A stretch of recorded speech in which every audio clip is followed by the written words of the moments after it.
အားလုံးပဲမင်္ဂလာပါ It's your dancer Kyoba talking about dance 15-day challenge ကနေပြန်လဲကြိုဆိုလိုက်ပါတယ် This is day 11ပါဒီနေ့မှာတော့စာရေးသူမဟုတ်တဲ့ဟောပြောသူ dancer Kyo ရဲ့drama ချိုးမဲ့နေ့လေးတစ်နေ့ဖြစ်ပါတယ် drama ချိုးမဲ့ episode ပေါ့နော်ဆိုတော့ဒီအပိုင်းပြီးသွားရင်တော့ तू ကပန်းနုတွေးနေတယ်လို့ထင်ကောင်းလဲထင်နိုင်ပါလိမ့်မယ်ဒါမဲ့ဒီလိုမျိုးစဉ်းစားနေပြီဆိုလို့ရှိရင်တော့ကိုယ့်အိမ်ကအဖေနဲ့အမေတို့ရဲ့ပေါ့နော်ဘဝဆက်ကြောင်းကိုတဖန်ပြန်နှားထောင်လိုက်ပါဒါလို့ဆိုလို့ရှိရင်တော့ခက်ခဲကြမ်းတမ်းတဲ့ဂျားကနေသူတို့ဘလို့အောင်မြင်လာလဲဆိုတော့ဒီ story ကိုနားထောင်အောင်မှာဖြစ်ပါတယ်စတာပါလို့ဒါမဲ့တခုတော့ရှိရပေါ့နော်ဟိုဘိုးစင်ပေါင်ဆွဲချမ်းသာလာတဲ့မိဘမျိုးဆိုရင်တော့ဒါကတော့တမျိုးပေါ့နော်ဒါမဲ့ညီမတို့မိဘဗီဒီယိုတွေရပဲပေါ့နော်ဒီလိုမျိုးအချိန်ခက်ခဲတဲ့အချိန်ကာလတစ်ခုမှာတော့မှညီမတို့ရဲ့မျိုးဆက်ကိုအကောင်းမွန်ဆုံးပြိုးထောင်ပေးခဲ့လို့ပေါ့နော်ညီမတို့ကလက်ရှိအချိန်တွေမှာပိုပြီးကောင်းမွန်တဲ့အခွင့်အလမ်းတွေနဲ့ဒီပိုပြီးကောင်းမွန်တဲ့ဘဝတွေအတွက်ပေါ့နော်စူးစမ်းရှင်တန်ခွင့်ရနေတာဖြစ်ပါတယ် whateverဒီနေ့ကအစတော့ပေါ့နော်ကာကြီးကိုဘလို့ရောက်လာတဲ့ဘာညာ bla bla အဲ့ဒီကနေစပြီးတော့ပြောမလို့ပဲပေါ့နော်ဒါမဲ့ဒါတွေကမလို့အပ်ဘူးလို့ထင်လို့ဒါတွေအကုန်လုံးကြော်ပြီးတော့ဒီ experience ဘိုင်းနဲ့ပတ်သက်ပြီးတော့ပဲsharing လုပ်ပေးသွားပါမယ်ပထမဆုံးအနေနဲ့တဘောမကြမိတာဆိုလို့ရှိရင်တော့ကိုရီးယားရဲ့ဒီ society ကြီးကပေါ့နော်ဒီ under pressure အောက်မှာနေရတယ်လို့ခံစားရတယ်ပေါ့နော်ဒါကကောင်းတဲ့ဘက်အချမ်းရှိတယ်လို့ဆိုးတဲ့ဘက်အချမ်းရှိရဲဆိုတာအားလုံးလည်းသိပြီးသားဖြစ်မှာပါ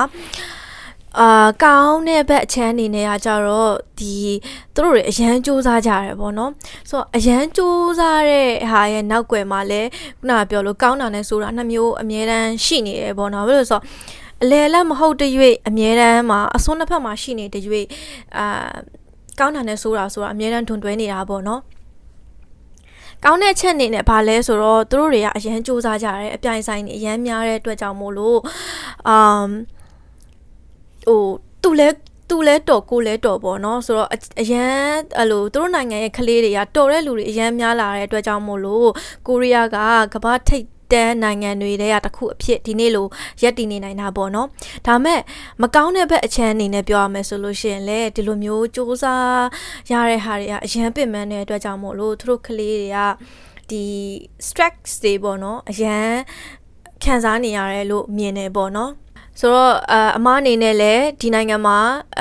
နေတဲ့အခြေအနေမှာကြုံတွေ့ရတဲ့ experience ကိုပြောပါဆိုလို့ရှိရင်တော့ဒီကိုယ့်ရဲ့ skill ကိုပေါ့နော် improve ဖြစ်အောင်လုပ်တဲ့အချိန်မှာဒီအလုပ်ကြောင်းနောက်ဒီ training တွေ practice တွေဒါတွေကြားထဲမှာကိုယ့်ရဲ့အိတ်ချိန်ဆိုတာလေမရှိတော့တော်တော်လေးရှားရတယ်ပေါ့နော်အဲ့လိုအေးရေးဝအိတ်ရတဲ့ရက်ဆိုတာအတော်လေးနည်းတယ်ပုံမှန်အားဖြင့်က 3-4 နာရီလောက်ပဲအိတ်ရတဲ့ရက်တွေကအရန်များခဲ့တယ်လို့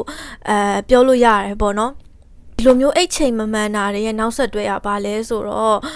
အဲ့လိုတွားရင်လာရင်နဲ့ယထာပေါ်မှာမူးလဲတာပေါ့နော်တစ်ချိန်လည်းမဟုတ်ဘူးပေါ့နော်အဲ့ဒါကနှစ်ချိန်ထိတောင်မှမေ့လဲကြပူပါတယ်ဒါကြောင့်မို့လို့အဲ့လိုယထာပေါ်မှာမေ့လဲလို့ခေါင်းပေါက်တာနှစ်ချက်ချုပ်လိုက်ရတယ်ပေါ့နော်နောက်မှာပြီးတော့ဒီခြေထောက်ခွင်တာခြေထောက်ခောက်တာ yes ခြေထောက်ခောက်တာပြီးလို့ရှိရင်ဒီလိုမျိုးဒီပွဲတွေအတွက်ကျင့်ရင်းနဲ့ပေါ့နော်အဲ့လိုမျိုးနဲ့ထိခိုက်ဒဏ်ရာတွေနောက်ဒီပြိုင်ပွဲတစ်ခုမှာဆိုလို့ရှိရင်နေရိုးအထိပေါ့နော်ပြစ်လဲကြသွားတော့အဲ့လိုဒဏ်ဖြစ်သွားတာမျိုးပေါ့နော်ဆိုတော့အဲ့လိုတွေအထိဖြစ်တယ်အဲ့လိုနဲ့ဒီမှာနေတာကြလာတာနဲ့အမျှဘာဖြစ်လာလဲဆိုတော့ဒီအိတ်မပျော်တဲ့ရက်တွေများလာတာရယ်အချို့ရက်တွေကမအိပ်ရတာပေါ့နော်မအိပ်ရတဲ့ရက်တွေရယ်အိပ်ရတဲ့ရက်တွေတောင်မှအိပ်မပျော်တော့ဘူးပေါ့နော်အိပ်မပျော်ဆိုတော့ stress တွေများတာတွေးပူတာတွေအရန်များတယ်ငါရှေ့ဘယ်လိုဆက်သွားရမလဲဒီမှာဘယ်လို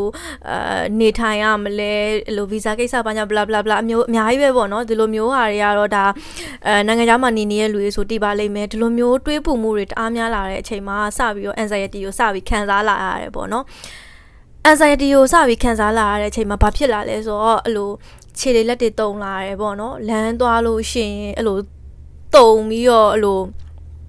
ဘယ်လိုပြောရမလဲအားမရှိဘူးပေါ့နော်အဲ့လိုမျိုးတွေဖြစ်တယ်ဒါမဲ့ဒါတွေအကုန်လုံးကိုအမကတော့ဘယ်လိုပြောရမလဲဖြတ်တန်းရမှာပဲလို့ဟိုစိတ်ဆုံးဖြတ်ထားတယ်ပေါ့နော်အဲ့လိုယူဆထားတယ်ဘာဖြစ်လို့လဲဆိုတော့ကိုသွားတဲ့လမ်းကကိုရဲ့အိမ်မက်ကကြီးလေပေးဆက်မှုကများလေလို့အမကတော့စိတ်ဆုံးဖြတ်ထားတယ်ပေါ့နော်အဲ့တော့ဘယ်လုံးမဆိုအဆုံးထိသွားမှတန်တယ်ပေါ့နော်အလင်းမှာလက်လျှော့လိုက်မယ်ဆိုရင်အစတည်းကဘာမှမလုပ်ခဲ့တာနဲ့အတူတူပဲလို့အမကတော့ဟိုခံယူထားတယ်ပေါ့နော်နောက် training ဘိုင်းအနေနဲ့ပြောရရင်တော့training ဘိုင်းအနေနဲ့ experience ဆိုတော့ထူးခြားမရှိပါဘူးအားလုံးကနိုင်ငံတိုင်းအတူတူပဲပေါ့နော်ဒါကတော့လေဘယ်နိုင်ငံမှာမဆို dancer တွေအကုန်လုံးကဒီ physically ကြံ့ခိုင်မှုအရန်ရေးကြီးတယ်ဘာဖြစ်လို့လဲဆိုတော့ဒီလိုမျိုးကနိုင်ဖို့ဆိုတာကခန္ဓာကိုယ်ကြံ့ခိုင်မှုအရန်လိုအပ်တယ်ပေါ့နော်ပြီးရင်ဒီ artist နဲ့အလုပ်လုပ်တဲ့အချိန်မှာဒီ sense ပေါ့နော်ဘယ်လို manner တွေနဲ့နေရမလဲဆိုတာကိုအလုပ်လုပ်တဲ့အချိန်မှာဘယ်လို manner တွေနဲ့နေရမလဲဆိုတော့training မျိုးတွေပေါ့နော်ဒီလိုမျိုးတွေကတော့ဘယ်နိုင်ငံမှာမဆိုလုပ်နေတဲ့အကဓမ္မတိုင်းမဆိုကြုံတွေ့ရမယ်လုပ်ကိုလုပ်ရမယ်အရာပေါ့နော်နောက်ပြီးတော့ခက်ခဲဆုံးအပိုင်းအနေနဲ့ဆိုလို့ရှိရင်တော့ကိုယ့်ရဲ့နေတိုင်းလေ့ကျင့်မှုလို့ပဲထင်တယ်ပေါ့နော်။ဘာဖြစ်လို့လဲဆိုတော့လူတွေမှာ motivate မဖြစ်တဲ့ရက်ဆိုတာရှိရပေါ့နော်။ဒါမဲ့အကလေနေတိုင်းလေ့ကျင့်နေမှရတယ်။ဘာဖြစ်လို့လဲဆိုတော့ကိုယ်ခန္ဓာကိုယ်အမြဲတမ်း train လုပ်ပြီး drill လုပ်နေမှ improve ဖြစ်တာမျိုးပေါ့နော်။ဒီခန္ဓာကိုယ်သုံးရတဲ့ဒီအလောက်ကံဖြစ်တဲ့အတွက်ကြောင့်မို့လို့ဘယ်နိုင်ငံကဒန်ဆာပဲမဆိုပေါ့နော်နေတိုင်းလေ့ကျင့်နေဖို့ကအရန်ရေးကြည့်ရလို့ထင်တယ်ပေါ့နော်အမအနေနဲ့ဟိုတချို့ရက်တွေမှာ motivate မဖြစ်ဘူးဆိုလို့ရှိရင်တော့မှဟိုဘယ်လိုပြောမလဲ discipline ဖြစ်ပြောင်းလိုက်တယ်ဆိုလို့ရှိရင်တော့လုံနိုင်သွားတာပဲပေါ့နော်ပြီးတော့ဟိုနိုင်ငံခြားကဓမ္မတွေကအရန်မိုက်တယ်သူတို့တွေကအရန်တော်တာပဲဘယ်လိုတွေ trainer ဆိုတဲ့ဟာပေါ့နော်အဲ့ဒီနောက်ကွယ်မှာကိုရီမစင်းစားထားလောက်တဲ့ပေးဆက်မှုမျိုးတွေသူတို့နောက်မှာရှိနေရဲဆိုတာလည်းသိစေချင်တယ်ပေါ့နော်ကိုအခုဒီ international ကြားထဲမှာရောက်နေတဲ့အခါမှာသူတို့ဘယ်လိုစူးစမ်းတယ်သူတို့ဘယ်လိုခန္ဓာကိုယ် train လုပ်တယ်ဘယ်လိုပေးဆက်မှုမျိုးတွေနဲ့ပေးဆက်ပြီးတော့ဒီအရာကို YouTube စွာလုပ်နေလဲဆိုတာကိုတွေ့ရတယ်ပေါ့နော်အရန်မိုက်တဲ့ dancer တယောက်ဒီ quality dancer တယောက်ဖြစ်လာဖို့ဆိုလို့ရှိရင်တော့motivation ထက်ပေါ့နော် discipline ဒီ consistently ပေါ့နော်ပုံမှန်နေ့စဉ်မပြတ်ပုံမှန်ကလေးလောက်သွားဖို့ကအရန်ရေးကြည့်ရလို့မြင်ပါတယ်သူတို့တောင်ဒီလိုလေ့ကျင့်နိုင်လို့ရှိရင်ကိုရီလည်းမလေ့ကျင့်နိုင်စရာအကြောင်းမရှိဘူးပေါ့နော်ကိုရီလည်းဒီလိုလေ့ကျင့်မယ်ဆိုလို့ရှိရင်ဘာမှမဆိုဖြစ်လာနိုင်ပါတယ်အားလုံးပဲလွယ်နဲ့ရတဲ့အရာဆိုတာကများတော့အဖြစ်မရှိပါဘူးတကယ်လို့ရခဲ့တယ်ဆိုလို့ရှိရင်လည်းအများကြီးတန်ဖိုးမရှိဘူးပေါ့နော်ခက်ခဲနဲ့ရတဲ့အရာတွေရတာအမြဲတမ်းတန်ဖိုးရှိတာဖြစ်ပါတယ်ဒါကြောင့်မို့လို့အခုချိန်မှာပေါ့နော်ခက်ခဲပြီးတော့မောင်မိုက်ပြီးတော့ကြမ်းတမ်းတဲ့နေ့ရက်တွေကိုဖျက်ကျော်နေရတယ်ဆိုလို့ရှိရင်နောက်မှ